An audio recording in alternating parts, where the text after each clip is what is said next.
नमस्कार मित्रांनो, अमोल बरिंगे यूट्यूब चॅनलवर मी आपल्या सर्वांचे स्वागत करतो. मित्रांनो, आज आपण एक नवीन स्ट्रक्चरचा अभ्यास करणार आहे. इंग्लिशचं नवीन स्ट्रक्चर आपण शिकणार आहे, जेणेकरून तुमचं इंग्लिश इम्प्रूव्ह होईल. तुम्ही जर या चॅनलवर नवीन असाल तर कृपया या चॅनलला सबस्क्राईब करा. तर चला आपण आता शिकूया स्ट्रक्चर.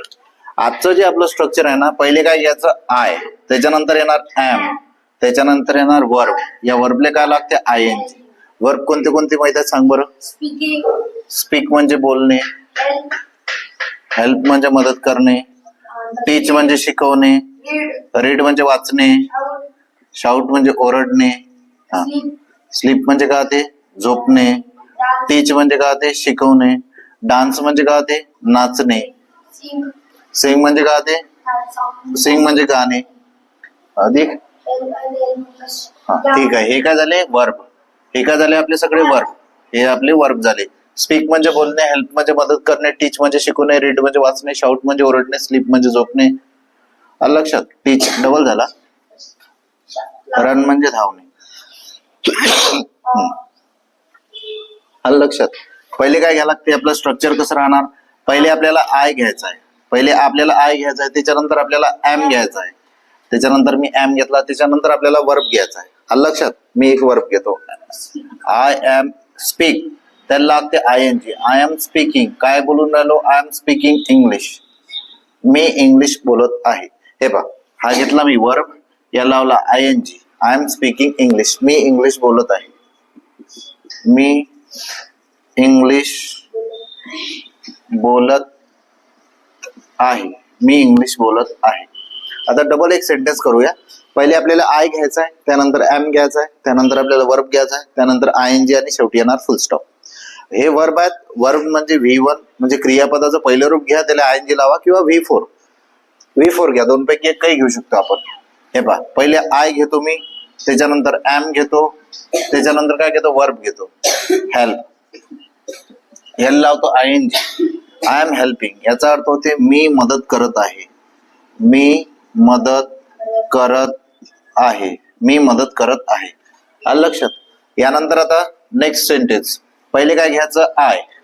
पहिले मी आय घेतो स्ट्रक्चर नुसार, त्यानंतर मला काय घ्यायला लागेल एम, त्याच्यानंतर काय घ्यायचं वर्ब घेतो. रीड, त्याला काय लागते I N G.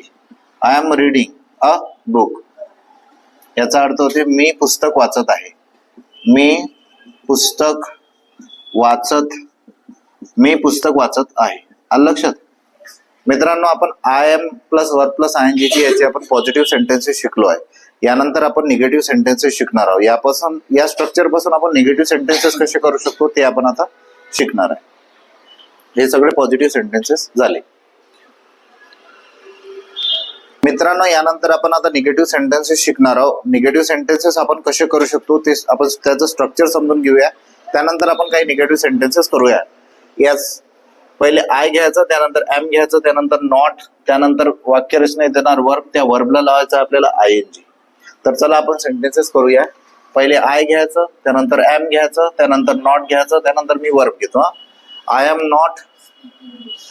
Not shouting. Shout म्हणजे काय ते ओरडणे.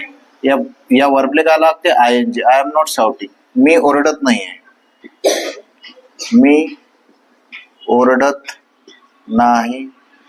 मी ओरडत नाही आहे. आलं लक्षात. पहिले काय घ्यायचं आय, त्याच्यानंतर एम, त्याच्यानंतर मी नॉट घेतो, त्याच्यानंतर मी वर्ब घेतो.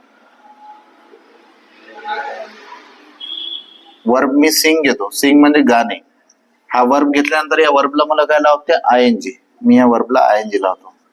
आय एम नॉट सिंगिंग, मी गात नाही आहे. मी गात नाही आहे. पहिले आय, त्याच्यानंतर एम, त्यानंतर नॉट, त्यानंतर वर्ब घ्यायला लागते स्लीप, याला काय लागते I N G. I am not sleeping, मी झोपत नाही आहे. मी झोपत नाही आहे. आलं लक्षात.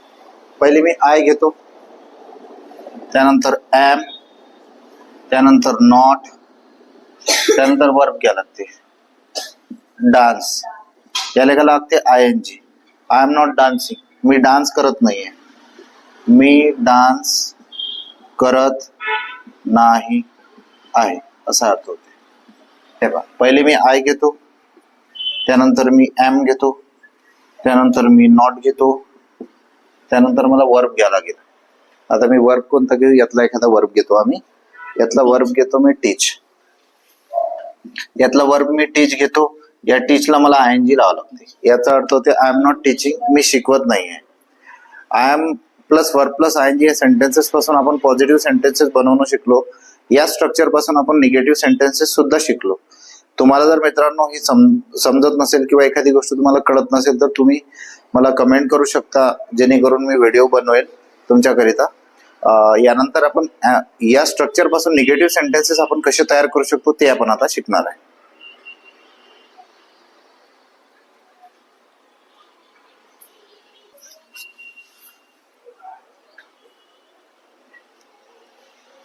आपण आता इंट्रोगेटिव्ह सेंटेन्सेस कसे करायचे ते आपण आता शिकूया. जरा लक्ष द्या. इंट्रोगेटिव्ह सेंटेन्सेस म्हणजे प्रश्नार्थक वाक्य. पहिले आपल्याला एम घ्यायचा आहे. वाक्यरचना आपण सुरुवातीला आपण वाक्यरचना समजून घेऊया, त्यानंतर आपण सेंटेन्सेस वगैरे करूया. पहिले एम घ्यायचा, त्यानंतर आय घ्यायचा, त्यानंतर वर्ब, त्या वर्बले काय लागते आयएनजी आणि शेवटी काय लागते क्वेश्चन मार्क. पहिले एम, त्यानंतर आय, त्यानंतर वर्ब, त्या वर्बले लागते आयएनजी आणि शेवटी काय लागते आपल्याला क्वेश्चन मार्क. तर चला आपण आता सेंटेन्सेस करूया. पहिले सुरुवातीला मी एम घेतो, त्यानंतर मी आय घेतो, त्यानंतर वर्ब स्पीक याला लागते आयएनजी आणि शेवटी काय घ्यायला लागते क्वेश्चन मार्क. याचा अर्थ होते मी बोलत आहे का. पहिले मी एम घेतो, त्यानंतर मला आय घ्यावं लागेल, त्यानंतर मी वर्ब घेतो. तिकडचा एखादा वर्ब मी घेऊन घेतो डान्स, त्याला लागते आयएनजी डान्सिंग आणि शेवटी मला क्वेश्चन मार्क घ्यावा लागेल. मी नाचत आहे का. मी नाचत आहे का असा अर्थ होते.